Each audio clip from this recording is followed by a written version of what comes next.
There's a story I want you to think about for a moment. A man in his late 60s, no obvious risk factors. He never smoked. He tried to eat well. He followed what most people would call a healthy lifestyle. And yet, when his condition was examined more closely, his arteries told a very different story. They looked older than they should have been, less flexible, more strained than expected for someone with his habits. At first glance, nothing made sense.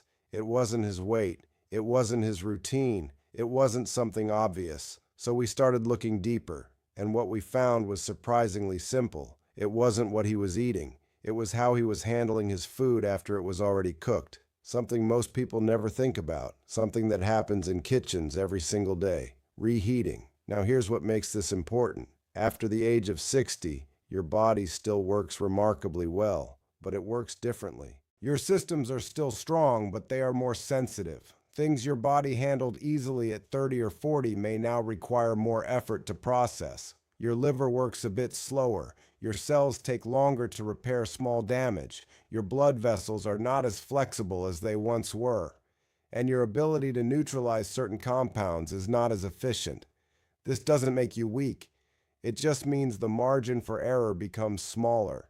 And that's where daily habits begin to matter more than most people realize. Now let's talk about something very important. Inflammation, not the kind you feel immediately, but the quiet kind, the kind that builds slowly, day after day, meal after meal. This type of ongoing stress doesn't stay in one place. It affects your blood vessels. It affects how your body regulates pressure. It affects how your system responds over time. And the foods we're about to talk about all have one thing in common. When reheated, they can create compounds your body has a harder time managing, especially after 60. And those compounds don't act instantly. They accumulate, slowly, quietly, consistently. Let's start with the first one. Let's start with something that is in almost every kitchen. Fried food. French fries, fried chicken, anything cooked in vegetable oils like sunflower, corn, or soybean oil. Most people already understand that fried food isn't ideal, but here's what almost nobody talks about. The real problem often begins the next day, when it's reheated. When these oils are heated again, they don't just warm up, they change, they break down. And in that process, they form new compounds that your body has a harder time dealing with. These compounds increase oxidative stress inside your body.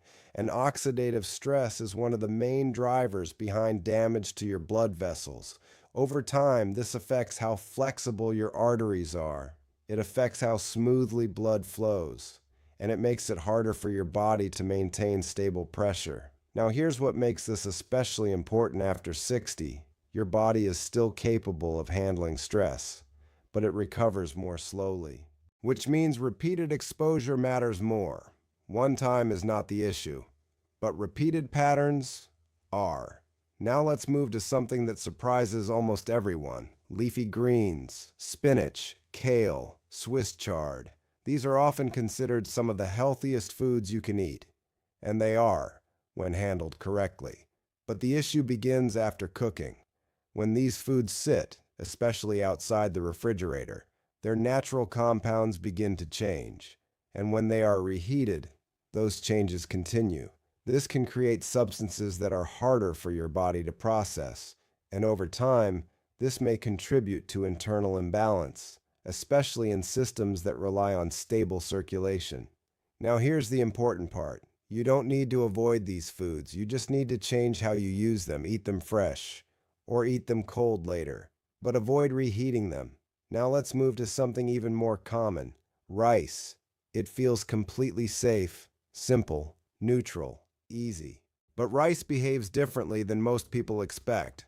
After it's cooked, it needs to cool properly, because if it sits too long at room temperature, certain bacteria can begin to develop. Even if you don't see anything, even if everything looks normal, and reheating doesn't always solve the problem completely, especially if this becomes a repeated habit. Now here's why this matters long term. Your digestive system becomes more sensitive over time, and repeated exposure to low-level stress from food can affect how your body responds, not immediately, but gradually. And that gradual effect is what most people never connect. Now let's continue, because the next one is even more important. Now let's continue, because what we're about to talk about next is something many people do several times a week without thinking twice. Chicken. It's one of the most common foods after 60. Light, versatile, easy to prepare in advance. Cook once, use it for several days. That's the habit. But here's where the issue begins. Not in the chicken itself, in how it's reheated. Most people use a microwave. Quick, convenient, provisional. But microwaves don't heat food evenly. Some parts get very hot, other parts stay cooler than they should, and you can't always see that difference. On the outside, everything looks ready.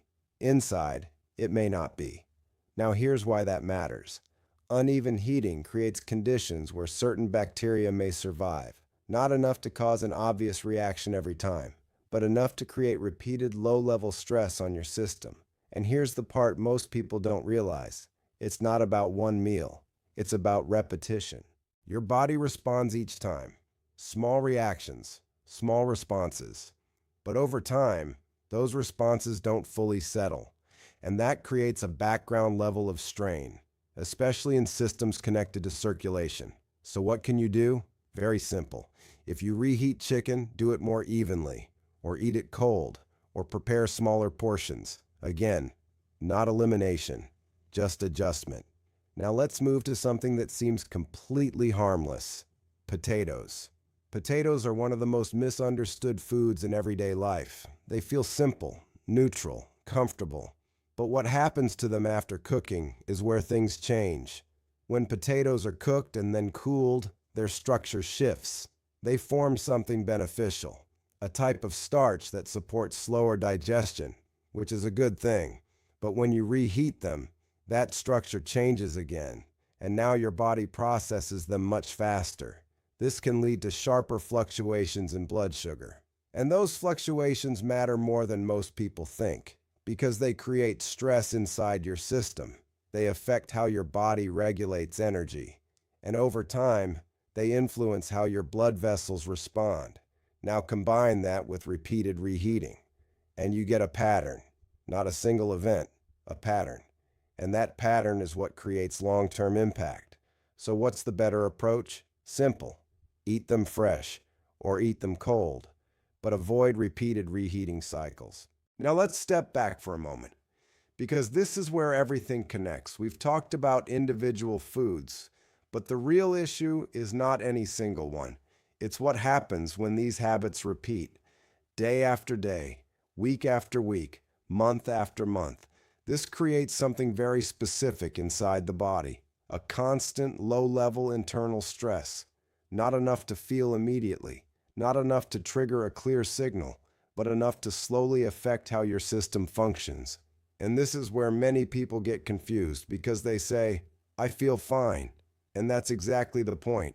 This type of process builds quietly until one day the body starts showing signs. Now here's something important to understand. Your body is incredibly capable. Even after 60, it can adapt, it can recover, it can improve, but only if the environment supports it, and your daily habits create that environment, especially in the kitchen. Now let's make this practical. You don't need to change everything. You don't need a strict system. You don't need complicated rules. You just need awareness and a few simple adjustments. Reheat less, store food properly, eat certain foods fresh or cold. Avoid repeating the same patterns every day. That's it. Small changes, but consistent ones. And consistency is what your body responds to. Now take a moment. Which of these habits sound familiar to you? Most people recognize at least 2 or 3, and that's completely normal. The goal is not perfection. The goal is awareness, because awareness leads to better choices, and better choices repeated over time lead to better outcomes. If this gave you something useful, share it with someone close to you, because many people are doing their best, but simply don't know this. Take care of yourself and take care of your heart, because often the smallest habits are the ones that matter most.